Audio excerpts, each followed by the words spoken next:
Hello, and welcome. Welcome to the Fit Over 40 Challenge Show, the number one health and fitness show for those of us in the club. That's right, the 40 and Over Club. My name is Coach Dave, and I'm going to be your coach and your host today. And I'm super excited to bring you this episode. And the title of it is called, Why Did You Do That? And you're probably thinking, what is he talking about? Well, I'll get to that in a second, but I wanted to just kind of throw this out there for you. I know some of you guys are looking for something to just get started right away. And when I first started my journey back to becoming fit over the age of 40, I started a push-up challenge. And it just kind of snowballed from there. I fed off the momentum. And now it's just, one of the most important things in my life is to, make sure that I'm getting in my fitness and exercise. So if you want that challenge, you want to get started, I've got a stronger core challenge. And, I say core, a lot of people just think of abdominals, but there's more to it than that. And if you're interested, you can go to fitover40challenge.com/core, and you can sign up and you get started right away. So just wanted to throw that out there. And with that, let's go ahead and just jump right into today's episode. And like I said, the title is, Why Did You Do That? And here's the thing. Let me ask you this question. Have you ever acted against your better judgment? Now, some of you guys are probably shaking your head, and I think most of you should, because we all have, right? And if you haven't, then I need to talk to you because I need to find out how you do that. But I know sometimes we do things that we later regret. And unfortunately, this is what keeps us from becoming fit and becoming lean and transforming the body that we want to have. For instance, you might hit the snooze button rather than waking up early to exercise before work. Or maybe you blow off your healthy eating plan to indulge in a hamburger or fries or pizza or whatever.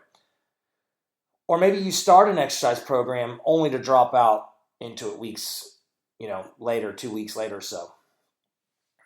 Unfortunately, these regrettable actions prevent you from achieving the goals, and it keeps you stuck. See, most of us are all too familiar with this frustrating paradox. I mean, it's almost as if there are two sides inside of you, raging war on each other. You got the sensible side versus your emotional side, and what you want versus what you do. And they're going at it. I recently came across a psychologist. His name is Jonathan Haidt. I'm not sure if I said that right. And he came up with a mental model that explains exactly why you do the things you wish you hadn't. And he also comes up with how to take control to finally do the actions necessary to get what you really want. Now, here's a quote from him, and I like this. So listen to this. It says, "The image I came up with for myself as I marveled at my weakness," and then he's got of willpower, "was that I was a rider on the back of an elephant. And I'm holding the reins in my hands, and by pulling one way or the other, I can tell the elephant to turn, to stop, or to go. I can direct things, but only when the elephant doesn't have desires of his own." Listen to that part right there. Doesn't have desires of his own. When the elephant really wants to do something, I'm no match for him, explained Haidt in his book. And the book is called The Happiness Hypothesis. You see, human decision-making is like a tiny rider on a massive elephant. I mean, the rider may think he's in charge, but the elephant's will always wins. You see, the elephant, the rider, and the path are that framework for understanding yourself here and what drives you. I mean, all human change depends on it. And so here's a little bit more of Haidt's mental model for creating lasting change in greater detail. I think you'll like this. So let's look at the rider, right? So the rider is your rational and analytical side. Now, I'm sure there's several of you guys on here that are very analytical. The rider is a visionary that has the ability to think long term, to plan. How many of you guys are planners? And that is willing to make short-term sacrifices for long-term payoffs. The The rider loves to contemplate and analyze. It has limited reserves of strength. It suffers from paralysis by analysis. Have you ever done that? I know I have. And relentlessly focuses on problems rather than solutions. And I know for a fact I've got that. I've always focused in on what's not right as opposed to finding out how to solve them. So most crucially, when we talk about the rider, it's very small compared to the 6-ton elephant, right? That any time disagree which direction to go, the rider will lose, right? So if the elephant says, I'm not going, the rider lost. Okay, so let's look at the elephant now. Let's take a look at that. So the elephant's made up of your emotions and your instincts. The elephant prefers the comfort and security of a well-trodden path, even if a new path leads to a better outcome. This is why it's so difficult to change your habits, okay? So you want that path that's, been down before. So the elephant now has enormous strengths here. Love and compassion and sympathy and loyalty. The elephant is the one who gets things done. Now let's look at the path. The path is your surrounding environment, the context in which the rider and the elephant operate. A rocky path makes change hard. Okay, so a rocky path is going to make that change hard, if not impossible, even when the rider and the elephant work together. So, if that's the case, okay, so what are steps to lasting change? And see, I have got three of them. One is direct the rider. Two is motivate the elephant. And three is shape the path. Okay, so let's look at those a little bit more in depth. So the first one, direct the rider. Change begins with a plan. Okay, you've got to have a plan. And it's the rider who comes up with the plans. Okay, so you have to figure out what plan it is that you want to do here. Now, direct your rider to analyze what's right on what works. When you've lost weight and made progress towards your fitness goals in the past, what worked for you? So if you're currently doing something right now, I want you to ask this question. How is that working for you? Or you could, again, look back and see, what worked for you in the past. But if you're doing something now and you're not seeing the results you want, how's that working for you? Okay, that's the question I'm asking you. So I want you to focus in on the bright spots, the things that are working, than on potential problems related to your desired change. Okay, so, I don't have enough time, or I don't have a gym to work out with. Okay, don't focus in on those problems. Focus in on the solutions. So once you've come up with a plan, you're going to move on. It's important to move quickly, though, okay? You need that speed. You can't just sit around and wait. Because otherwise, if you continue to get bogged down, you're going to be that paralysis with analysis.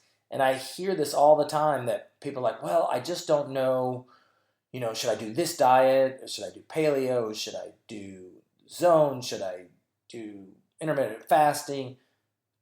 If you're not doing anything right now, pick one, all right? And start doing. Don't think about it, Shoot, even if you just change one thing in your diet, like, not eating past 7 o'clock at night, that might just be a change that it's going to make a little bit of a difference to start with. Get that momentum going, okay? Don't overanalyze this. Don't overthink this. Okay, so the second one is to motivate the elephant. So in order for the plans of your rider to succeed, the one you just came up with, what you're going to start doing, your elephant must feel emotionally invested in the outcome. Okay, so find an emotional connection that you will feel deep down in relation to that goal. Okay, so I always sit there and ask clients, I don't want you to just think about, why you want to achieve your goal. I want you to feel why you need to achieve your goal, because there's a deeper meaning there. All right. I hope you're kind of getting this here, because this is really the key. It's the emotional attachment. What is going to happen if you lose 10 pounds? What are you going to feel like when you lose 10 pounds? Are you going to feel more confident? Are you going to feel sexy? Are you going to feel just abundance amount of energy? What is that feeling going to be? You got to put that emotional attachment to it. Okay? So you need the plan, and then you need that feeling. And finally, the third one is to shape the path. So a lot of times people will make this way too complicated. They make it so hard, okay, that they already set themselves up for failure. They go on this crazy restrictive diet that they in no means can continue for long term.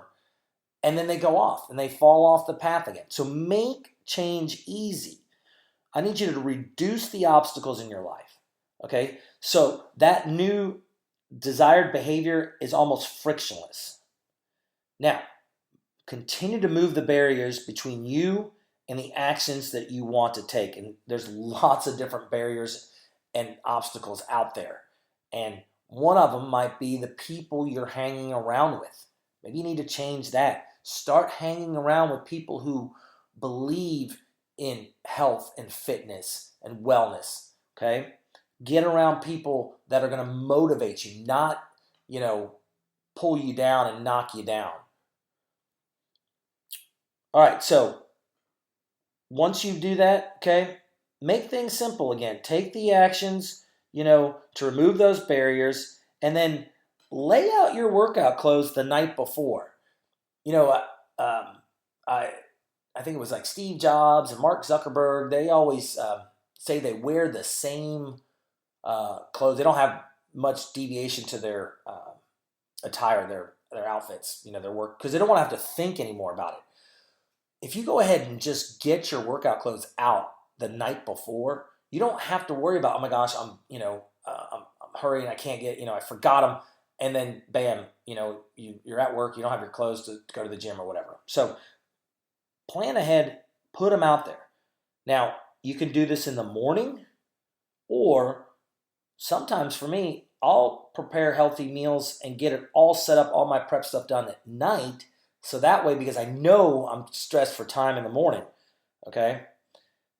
Also, another thing to do is find a professional, find a coach, find a trainer that's going to help you shape the path you need.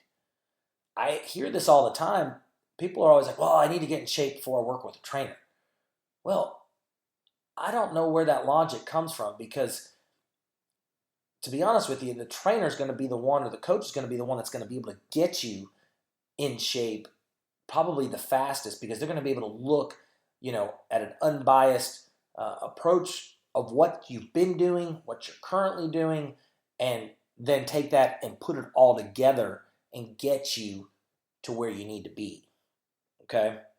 So those are the 3 steps to lasting change. Okay? So focus in on the rider. Who's that? That's you. Okay? Motivate the elephant. What's that? That's the emotional. That's the feeling. And then shape the path.